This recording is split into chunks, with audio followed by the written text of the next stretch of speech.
దేవునికి స్తోత్రం. అందరికీ నా హృదయపూర్వక వందనాలు. Praise the lord. దేవుడు మిమ్మల్ని మీ కుటుంబాలను దీవించి ఆశీర్వదించును గాక. ఈరోజు దేవాదేవుడు మనందరి కొరకు తెలియపరుస్తున్న చక్కటి వాగ్దానం యెషయా గ్రంథం 66వ అధ్యాయం 12వ వచనం.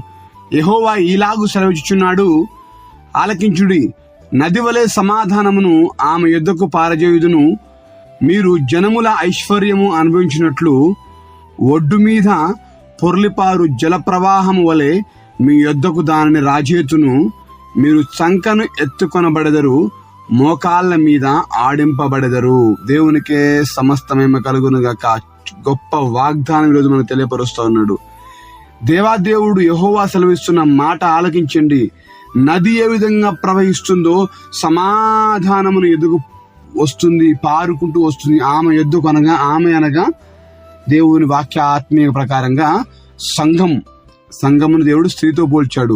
మీరు జనముల ఐశ్వర్యం అనుభవించినట్లు దాన్ని ఎద్దుకు తీసుకొని వస్తాను. నీవు బాధపడుతుండొచ్చు, కుటుంబంలో సమాధానం లేదని గాని, కుటుంబంలో ఆశీర్వాదము ఐశ్వర్యం లేదని గాని బాధపడుతుండొచ్చు, ఆర్థిక ఇబ్బందులతో ఉన్నానని బాధపడుతుండొచ్చు. ఒకవేళ డబ్బు ఉన్నప్పటికీ సమాధానం లేక బాధపడుతుండొచ్చు. డబ్బే మనకు సర్వస్వం ఇవ్వదండి, కానీ డబ్బే ప్రాముఖ్యం కాదు. డబ్బు కూడా మనకు కావలసిన పరిస్థితుల్లో కావాలి. కానీ దేవుని బిడ్డ, ఈరోజు అన్నీ ఉన్నా కానీ సమాధానం లేకుండావేమో. నా దేవుడు ఇస్తున్న మాట ఏంటంటే, నది వలె సమాధానాన్ని నేను పారజేస్తాను. మీరు జనముల ఐశ్వర్యమును అనుభవించినట్లు అది మీ ఎద్దుకు దాన్ని రాజేతును. దేవునికే సమస్త మహిమ కలుగును గాక. ఆమెన్.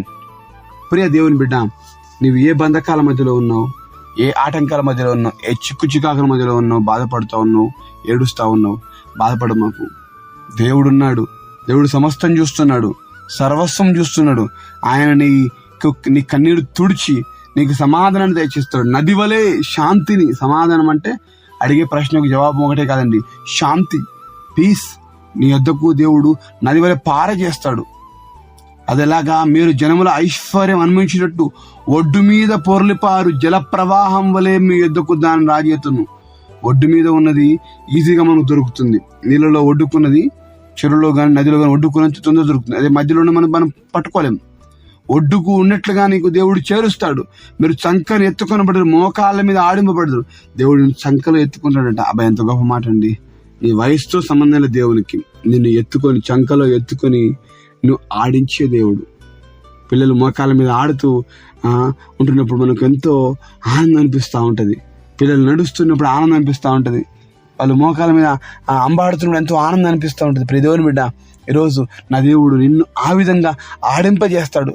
ఈరోజు నీకు మొత్తం దుఃఖమే ఉందా, నీకు కన్నీరే ఉందా, బాధే ఉన్నదా? ఇదిగో నా దేవుడు ఉన్నాడు, చూసుకో. ఈ రోజు ఈ వాగ్దానం ఎత్తిపట్టి యెషయా 66:12 వాగ్దానం నెరవేర్చబడును గాక అని ప్రార్థన చేయి. నది వలె సమాధానం, శాంతి నా మీద పొరలిపారాలయ్యా అని ప్రార్థన చేయి. నాకున్న అప్పు బంధకాలు, బాధలు తొలగిపోవాలని ప్రార్థన చేయి. నువ్వు హాస్పిటల్కి వెళ్ళడానికి కూడా నీ దగ్గర డబ్బు లేదా, ఒకవేళ నీకున్న రోగాన్ని బట్టి, నీకున్నటువంటి అప్పులను బట్టి వడ్డీలు కూడా కట్టలేక బాధపడుతున్నావా? బాధపడ మాకు, ధైర్యంగా ఉండు. నీకు ఇల్లు లేదని బాధపడుతు, డబ్బు లేక ఇల్లు కట్టుకోలేదని బాధపడుతున్నావా? దేవునికి డబ్బును ధారాళంగా ఇచ్చి, ఐశ్వర్యం ధారాళంగా ఇచ్చి, నీకు మంచి ఇల్లు కట్టుకోవడానికి, ఓ ఫ్లాట్ కొనుక్కోవడానికి, లేదా మంచి స్థానంలో ఉండడానికి దేవుడు ఆయన నిన్ను నియమించుకున్నాడండి. మీరు ఆశీర్వాదానికి వారసులుగా దేవుడు పిలిచాడు. ప్రియదేవుని బిడ్డ, నేను డబ్బు గురించి చెప్తున్నాను అనేది కాదు, కానీ ప్రియదేవుని బిడ్డ, దేవుడు చెప్తున్న మాట, దానిని ఎదుగు తీసుకొని వస్తాను. మనం ధనవంతులు పరలోక రాజ్యం చేర్చబడరు, నిజమే. ధనం మీద మనం ఆశ పెట్టుకోకూడదు. ధనాపేక్ష సమస్త కీడులకు మూలం. కానీ అది నీ అవసరం తీర్చబడే విధంగానే ఉండాలి తప్ప, అది నీ తల మీదకి ఎక్కే విధంగా ఉండకూడదు. నీ కాళ్ళ కిందనే ఉండాలి తప్ప, నీవు దాన్ని నెత్తి మీద ఎక్కించుకునే విధంగా ఉండకూడదు. నీ కాళ్ళ కిందనే ఉండాలి. ప్రతిదేవుని బిడ్డ, నీ అవసరం తీర్చబడట్లేదు ఇప్పుడు. అది ఇంపార్టెంట్. ఐశ్వర్యం అనేది, డబ్బు అనేది, మరి అది నీకు దేవుడు ఇస్తాడు ఖచ్చితంగా. మాట ఇస్తున్నాడు, మర్చిపోడే మాత్రం కూడా. సంతోషంగా నీవు ఉంటావు, ఆరోగ్యకరంగా జీవిస్తావు, సమాధానాన్ని పొందుకుంటావు. ఇక అన్నిటి దేవుడు ఇస్తాడు. ఇప్పుడు నీ దగ్గర ఏం లేకపోవడాన్ని బట్టి అందరిని విడిచిపెట్టి వెళ్తున్నారు కావచ్చు. నువ్వు వీడి బీదవాడని, వేసుకోవడానికి సరిగా బట్టలు లేవని, ఉండడానికి సరిగా ఇల్లు లేదని నీ దగ్గరికి ఎవరు రావట్లేదు కావచ్చు.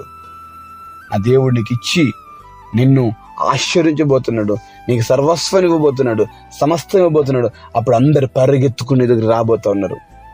ఈరోజు నిన్ను చీకొట్టిన వారు, ఈరోజు నీ బ్రతికేంది అని అందరు నీ గురించి పలు రకాలుగా మాట్లాడుకున్న వారు సైతం నీ దగ్గరికి పరిగెత్తుకుంటూ వచ్చి అన్నా, అక్క, చెల్లి అని పరిగెత్తుకుంటూ నీ దగ్గరికి రాబోతూ ఉన్నారు. ప్రియ దేవుని కుమారుడా, కుమార్తె, ఈరోజు నువ్వెక్కడికి వచ్చి మాట్లాడుతున్నావు? జాబ్ లేదని బాధపడుతున్నావా? దేవుడు ఇస్తాడు ఖచ్చితంగా. బిజినెస్ జరగలేదని బాధపడుతున్నావా? దేవుడు వృద్ధి పొందింపజేస్తాడు. పిల్లల భవిష్యత్తుని బాధపడుతున్నావా? దేవుడు తప్పక ఆ భవిష్యత్తును కట్టబోతున్నాడు, స్థిరపరచబోతున్నాడు. అనారోగ్యాన్ని బాధపడుతున్నావా? దేవుడు నీకు ఆరోగ్యం ఇవ్వబోతా ఉన్నాడు. అయ్యో, నాకు ఏది లేదే, ఆధారమే లేదే, నాకు ఏ సపోర్ట్ లేదని బాధపడుతున్నావా? దేవుడే నీకు సపోర్ట్ ఉండబోతున్నాడు. ఇంకెందుకు బాధ, ఇంకెందుకు భయం? బాధపడకు, ధైర్యంగా ఉండు. ఈ వాగ్దాన్ని బట్టి నా జీవితంలో ఈ వాగ్దానం నెరవేర్చబడును గాక నమ్మి స్తుతించి ప్రార్థించు. దేవుడు తన వాక్యాన్ని మనందరి జీవితంలో నెరవేర్చి మనల్ని వాడుకొనును గాక. ప్రార్థన చేసుకున్నాం. ప్రార్థన. మహాగరుడా, పరిశుద్ధ, ప్రేమ గల తండ్రి, వందనాలు, స్తోత్రములు. మీరు ఐశ్వర్యం అనుభవించినట్లు మీ యొద్దకు దాన్ని రాజీవితున్నావు ప్రభా. అది వచ్చినట్లుగా సహాయం తెచ్చేయండి అయ్యా. మేము ఆశ్చర్యించబడుతుంది గాక, సమాధానం, శాంతిని పొందుకుంది గాక. మమ్మల్ని మీరు చంకలో ఎత్తుకుని ఆడిస్తాను మాటిస్తున్నావు ప్రభు. వందనాలు తండ్రి. కృపానుగించి కాపాడి రక్షించండి. మీ సహాయం తెచ్చి వేడుకున్నాం అయ్యా. ఏ బిడ్డ కష్టంలో, బాధల్లో, ఇరుకులు, ఇబ్బందులు ఉండి మాట్లాడుతున్నారు, వారి జీవితంలో మీరే మహిమా, ఘనత, ప్రభావం, సహాయం తెచ్చిమని వారికి ఉన్న ప్రతి కష్టం తొలగింపజేసి అయ్యా వారికి తండ్రి ఆయన నీ యొక్క కృప ద్వారా అయ్యా నీ యొక్క మహిమలో అయ్యా మంచి స్థానాన్ని బట్టి సహాయం తెచ్చిమని కృతజ్ఞతలతో అడిగి వేడుకుని పొందుకుంటున్నాం మా ప్రియ పరలోకమైన తండ్రి.